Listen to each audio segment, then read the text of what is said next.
الحمد لله رب العالمين، والصلاة والسلام على خاتم الأنبياء والمرسلين نبينا محمد وعلى آله وأصحابه أجمعين، أما بعد. قرآن کریم کی 5 صورتیں ایسی ہیں کہ جن کی ابتدا اللہ تبارک و تعالیٰ کی حمد و ثنا سے ہوتی ہے، یعنی الحمد سے شروع ہوتی ہیں یہ صورتیں. یہ سور کون سی صورتیں ہیں ذرا دیکھ لیتے ہیں.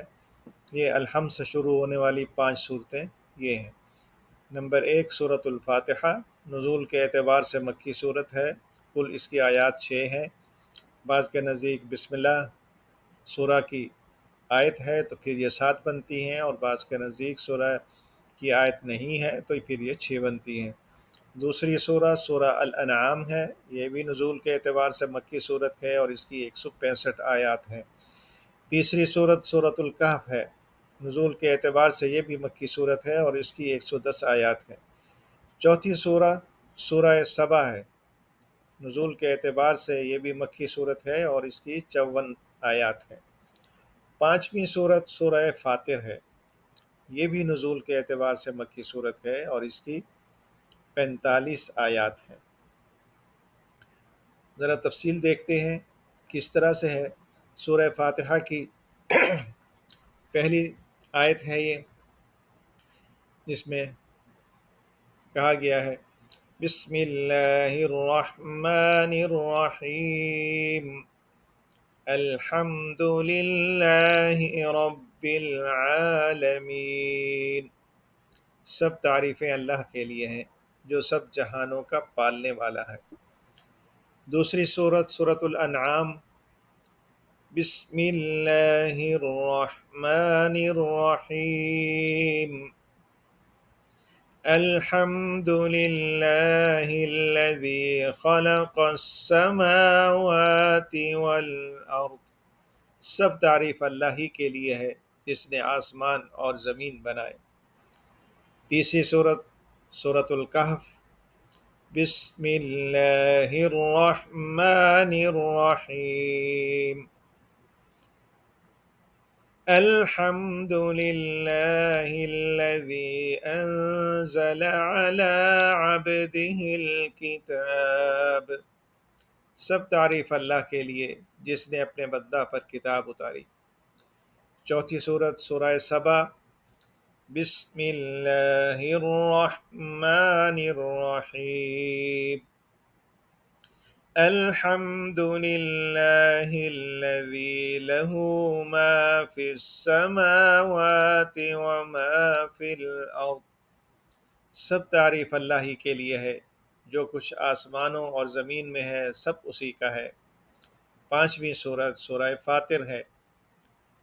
بسم اللہ الرحمن الرحیم الحمد للہ فاطر السماوات والارض. سب تعریف اللہ کے لیے ہے جو آسمانوں اور زمین کا بنانے والا ہے. ذرا غور کریں تو ان پانچوں کی پانچوں صورتوں میں اللہ تبارک و تعالیٰ کی حمد کا تذکرہ کیا گیا ہے، اور اس میں یک تعالیٰ کی صفات الوہیت، صفت ربوبیت، صفت خالقیت کا ذکر کیا گیا ہے.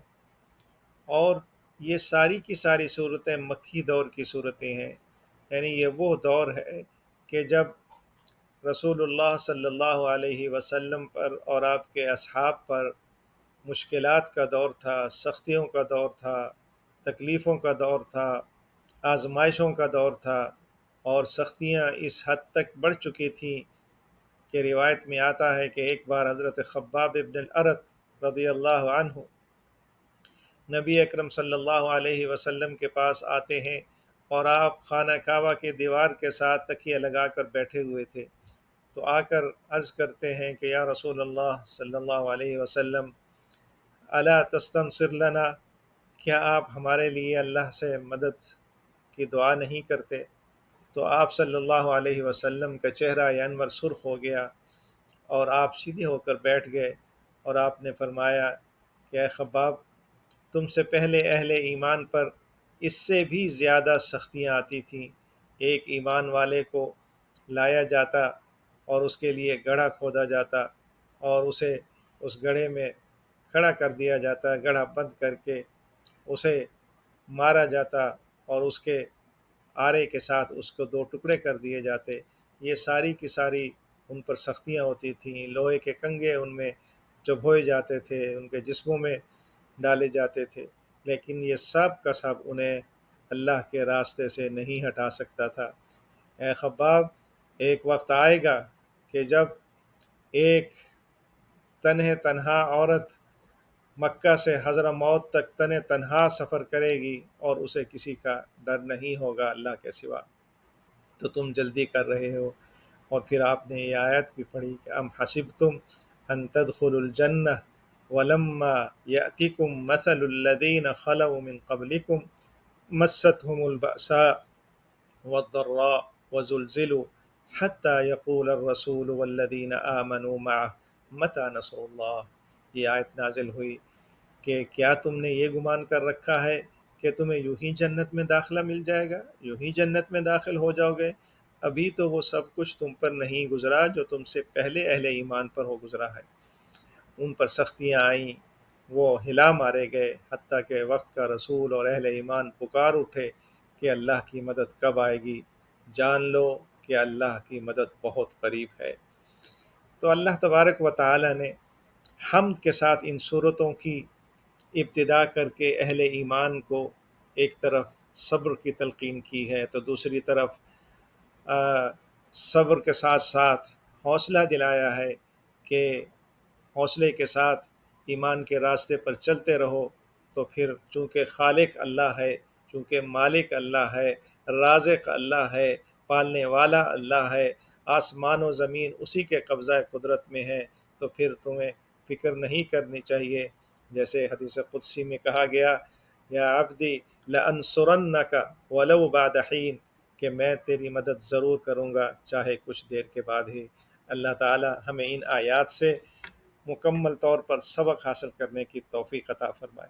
اللہ حافظ۔